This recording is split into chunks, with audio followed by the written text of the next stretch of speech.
Violence in video games. It's been an issue that's faded in and out. The biggest controversy in video games of all time was centered around Mortal Kombat. Ironically, the movie was not criticized for violence. Fighting games are inherently violent, and they have saturated the market. The leading fighting games are, of course, the Mortal Kombat series, the Street Fighter series, and Killer Instinct. The violence level in all of these games is relatively the same, although Street Fighter generally has less graphic violence. Resident Evil is not a fighting game, but it is a very violent one.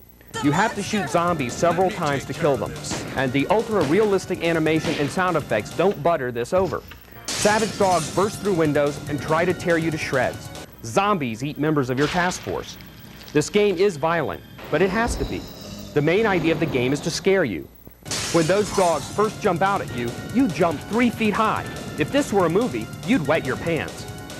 You're stranded in this spooky mansion, and you can't go outside because you'll get eaten alive by God knows what. Is the violence in these games wrong? It's really hard for us to say that it's wrong. As for street fighting games, though, we definitely think they lack substance. Adding cinema scenes after every battle would change that to some extent. Then the games wouldn't be 100% fighting. If you think our games are bad, then you wouldn't believe the violence in Japanese games. Some games are never released over here for that exact reason. Yet in Japan, violent crimes almost never happen. And if you don't believe us, do the research yourself. Violence in video games is not a problem for the majority of people, but that doesn't mean we should ignore the issue. It's up to parents to monitor the games their younger kids play, just as they would monitor whether or not their kids see PG-13 movies. Games are rated nowadays, and even if they weren't rated, parents could still tell which games are violent.